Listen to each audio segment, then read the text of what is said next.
दो दिल कैसे एक हो जाते हैं, पता भी नहीं चलता है। अगर आपको लगता है प्यार किसी प्लानिंग के साथ होता है, तो आप गलत है। प्यार वो पौधा है जिसे पनपने में कई वर्ष लग जाते हैं, और यही प्यार सच्चा प्यार का रूप ले लेता है। ऐसी ही दिल को छू लेने वाली लव स्टोरी रितेश और रोशनी की है, जिनके प्यार को पनपने में लगभग 15 वर्ष लग गए। इसके बावजूद दोनों एक दूसरे के लिए अजनबी थे। रितेश और रोशनी एक ही विद्यालय के एक ही क्लास में साथ साथ पढ़ते थे। दोनों क्लास के सबसे क्लोज फ्रेंड थे। रितेश और रोशनी स्कूल के दिनों में एक दूसरे के हेल्प के लिए जान देने को तैयार थे। दोनों स्कूल के सबसे अच्छे छात्रों में से एक थे। उन्होंने अंतर तक की पढ़ाई साथ साथ पूरा करने के बाद कॉलेज में भी साथ प्रवेश किया। दोनों में बहुत गहरी दोस्ती हो गई थी। कॉलेज में भी दोस्त की तरह एक दूसरे के साथ रहते थे। ऐसे में दोनों साथ साथ होते हुए भी अच्छी पढ़ाई की।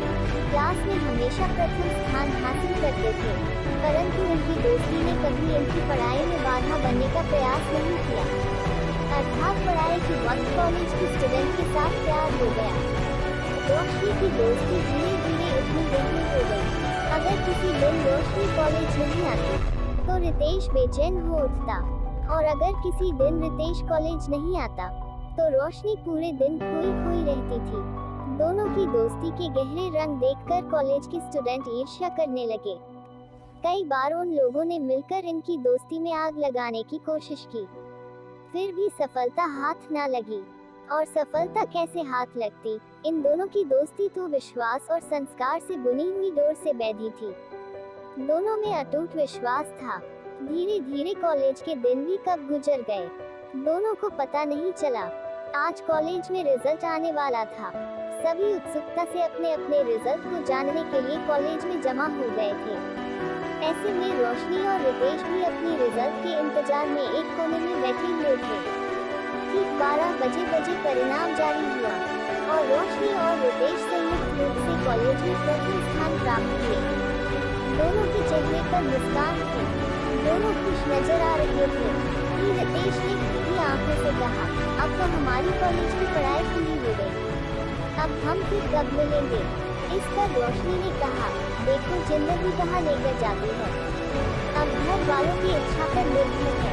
इसके बाद रोशनी और रितेश अपने अपने घर आए। कुछ दिन बीते, रोशनी कंपटीशन की तैयारी के लिए जयपुर चली गई। रितेश भी कोटा चला गया। अब दोनों एक दूसरे से अलग हो चुके थे, लेकिन दिल से अलग नहीं हुए थे। दोनों में कोई भी संपर्क साधन नहीं मौजूद था। रितेश के मन में पछतावा था इजहार नहीं करने का। शायद रोशनी भी यही सोच रही थी। काफी समय बीत चुका था। रितेश एक इंजीनियर बनकर अच्छी जॉब कर रहा था, तो रोशनी एक डॉक्टर थी।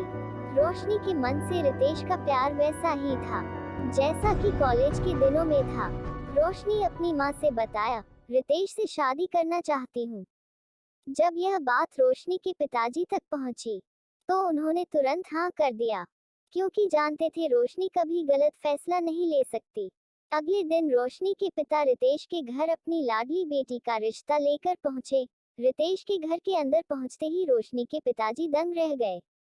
घर के को देखकर ऐसा लग रहा था मानो कहीं स्वर्ग में उतर आए हैं। रोशनी के पिताजी मन ही मन बहुत खुश हुए। उन्हें लगने लगा कि उनकी बेटी तो इस घर में अप्सरा बनकर रहेगी। रोशनी के पिताजी एक सामान्य परिवार से थे। हाँ, इतना जरूर था कि रोशनी के डॉक्टर बनने से उनके सम्मान में वृद्धि हुई थी। इतने में रोशनी के पिता ने देखा, एक कुर्सी पर चश्मा लगाए नवयुवक बैठकर अखबार पढ़ रहा है। उम्र 25 साल के करीब लग रही थी। रोशनी के पिताजी समझ गए कि यह युवक कोई और नहीं बल्कि रितेश है। रोशनी के पिता ने खुद को विश्वास दिलाने के लिए उनसे नाम पूछा, तो जवाब मिला, सर मैं रितेश हूँ। अब तो रोशनी के पिता को पूरा विश्वास हो गया। फिर उन्होंने रितेश को सारी बातें बता दी। मैं रोशनी का पिता हूँ, और रोशनी आपसे बहुत प्यार करती है। वह आपसे शादी भी करना चाहती है, इसलिए मैं अपनी बेटी की रिश्ता के लिए आया हूँ। रितेश ने इस पर कोई जवाब नहीं दिया। फिर से रोशनी के पिता ने वही बात दोहराई। इस पर रितेश ने कहा कि आपने यह सोच भी कैसे लिया कि मैं एक मेजर का बेटा होकर किसान की लड़की से शादी करूंगा। रोशनी से कह दो कि कॉलेज के दिनों को सपना समझकर भूल जाए। इतना सुनते ही मानो रोशनी के पिताजी को दिन में ही तारे दिखाई देने लगे। वे निराश होकर घर लौट आए और सारी बातें रोशनी को बता दिया। यह सब सुनकर रोशनी को बहुत दुख हुआ, लेकिन उसने भी ठान लिया कि वह अपने पिता के अपमान का बदला लेकर रहेगी।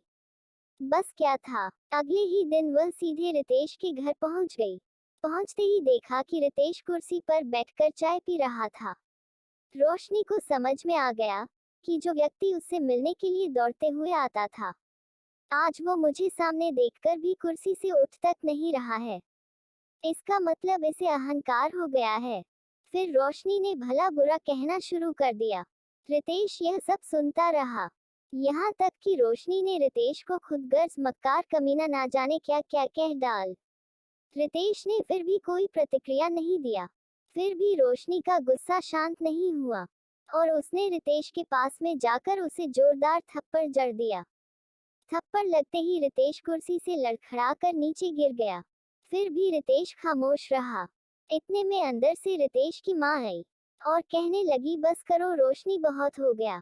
रितेश तुझे से आज भी उतना ही प्यार करता है जितना कि पहले किया करता था, पर वह नहीं चाहता था कि उसकी वजह से तुम्हारी भी जिंदगी मायूस हो जाए। इसलिए वह तुझसे शादी नहीं करना चाहता, क्योंकि रितेश का पैर कट चुका है। यह देख रोशनी के होश उड़ गए।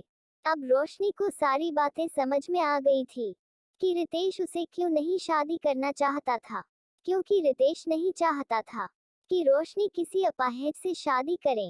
रोशनी का मन दुखों से भर गया, आंखों से आंसुओं की धारा बह चली और उसी पल उसने रितेश से कहा, बेरहम खुदा ने तुम्हारे पैरों पर सितम करके तुम्हें अपाहिज बना दिया, मगर तुम्हारा दिल अब भी वही है जो पहले था। कहने का मतलब ये है कि तुम सिर्फ पैर से अपाहिज हो, दिल से नहीं। इसलिए मैं तुमसे ही शादी करूंगी। ऐसा कहकर रोशनी ने उसी पल भगवान को साक्षी मानकर रितेश से शादी कर ली।